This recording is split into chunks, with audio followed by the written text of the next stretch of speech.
Oi, meu filho, tudo bem com vocês? Na videoaula de hoje, vamos estudar um pouco sobre a reprodução e o desenvolvimento das angiospermas.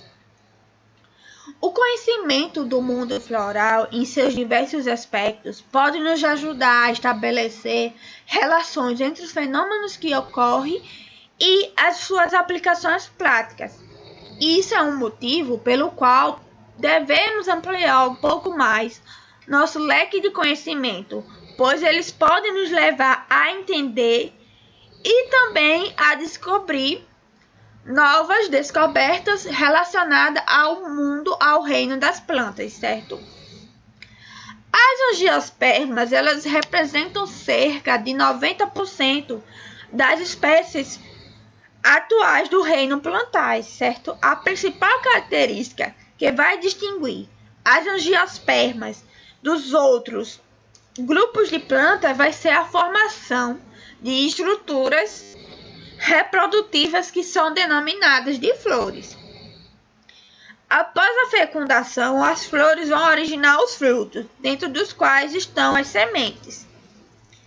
As flores apresentam uma grande variedade de formas e cores que vão estar relacionadas principalmente às adaptações aos diferentes modos de polinização que foram desenvolvidos ao longo da história evolutiva desse grupo.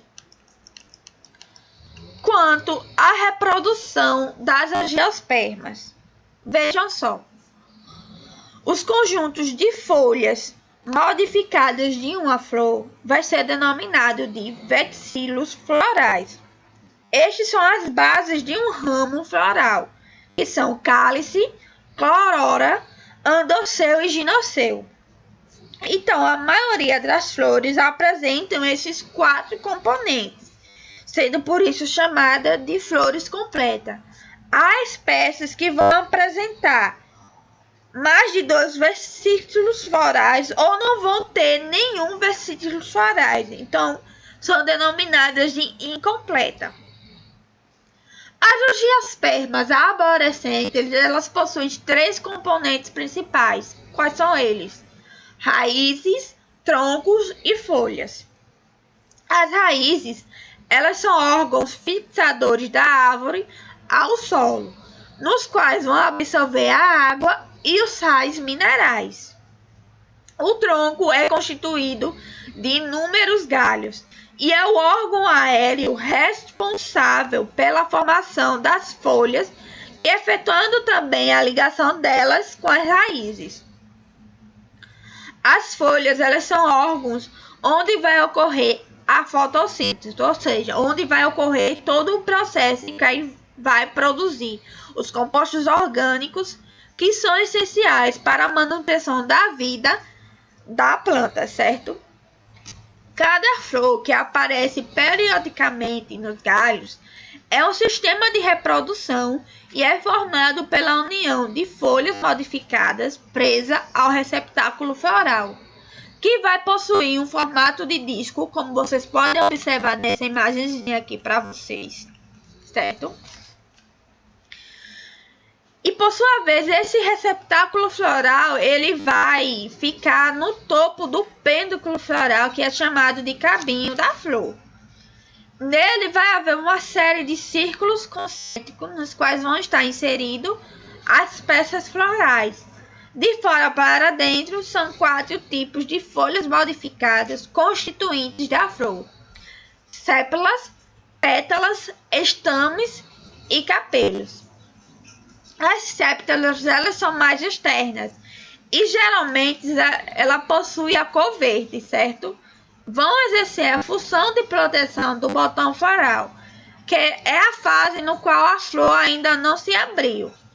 O conjunto de sépalas é chamado de cálice. E as pétalas que vão vir a seguir geralmente são brancas ou coloridas, que vão formar a corola, certo?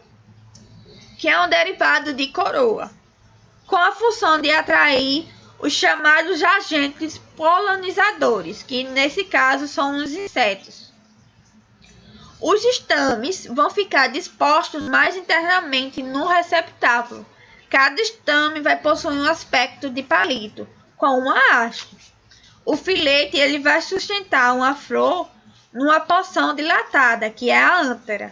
Um conjunto de estames forma um endoceu, que é considerado o componente masculino da flor. Na ântera são produzidos os grãos de pólen. O capelo ele vai ocupar todo o centro do receptáculo floral. É longo e vai se notar em seu ápice uma ligeira dilatação. O estigma continuado com um conjunto de estilete, vindo a seguir o ovário. No interior do ovário vai existir os óvulos e o capelo solitário, é o componente do ginoceu, que é a parte feminina da flor, certo?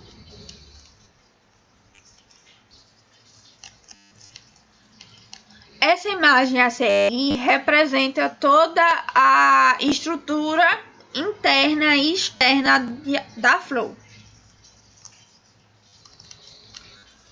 Quanto aos órgãos reprodutores da flor, endoceu, estames e pólen.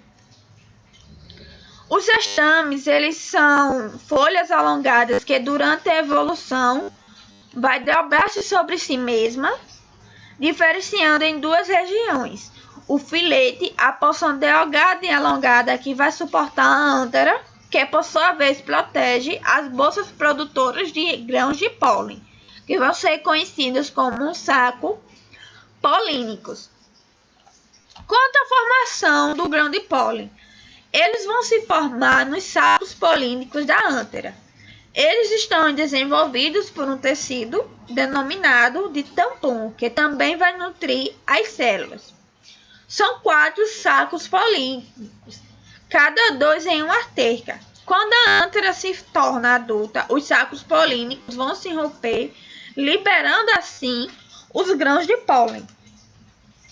Quanto à estrutura dos grãos de pólen, os grãos de pólen eles vão ser formados por células haploides com 2 núcleos, um vegetativo com função de formar o tubo polínico e o outro reprodutivo com função de fecundar o óvulo. O que é a polinização? A polinização é um processo de liberação do pólen da parte masculina, onde ele foi formado, transportando e depositando sobre uma superfície estigmática e receptora. Certo?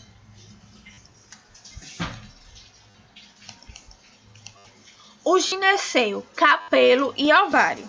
O capelo, ou pistilho, como também é conhecido, é uma folha modificada que durante a evolução ela dobrou-se sobre si mesma, diferenciando em 3 regiões. Quais são essas 3 regiões? O ovário, estigma e estilete. O ovário é uma região dilatada que vai proteger os óvulos. O estigma é uma região que é receptora de grãos de pólen. O estilete vai ser a peça intermediária que vai ligar o estigma ao ovário. O capelo, quando é modificado, ele passa a ter um aspecto de um instrumento muito utilizado na química, que é conhecido como pistil. O pistile, certo? Desculpe.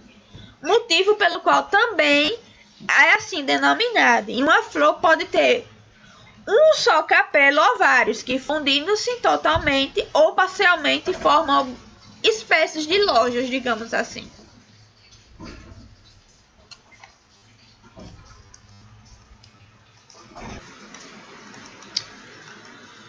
Quanto à fecundação. A fecundação é uma união íntima entre 2 células sexuais, gametas, até a fusão de seus núcleos. Desse processo vai se resultar a formação da semente e fruto nas angiospermas. Para que vão servir as flores nesse caso? Após a polinização e a fecundação, a flor vai sofrer uma modificação extraordinária para aquela planta, certo? De todos os componentes que foram vistos anteriormente, eles acabam sobrando apenas o pêndulo e o ovário. Todo o restante vai sumir, vai se degenerar. O ovário vai sofrer uma grande modificação, se desenvolver e agora, digamos que virou o fruto. Então, em seu interior, os óvulos vão virar a semente. Assim, é a grande novidade das angiospermas em termos de reprodução vai ser a presença de frutos. Os frutos vão ser a proteção e o veículo de dispersão da semente madura, portadora do embrião de um novo indivíduo, fechando assim todo o ciclo de vida de reprodução das angiospermas, certo? Então, isso é por hoje e obrigada, até a próxima!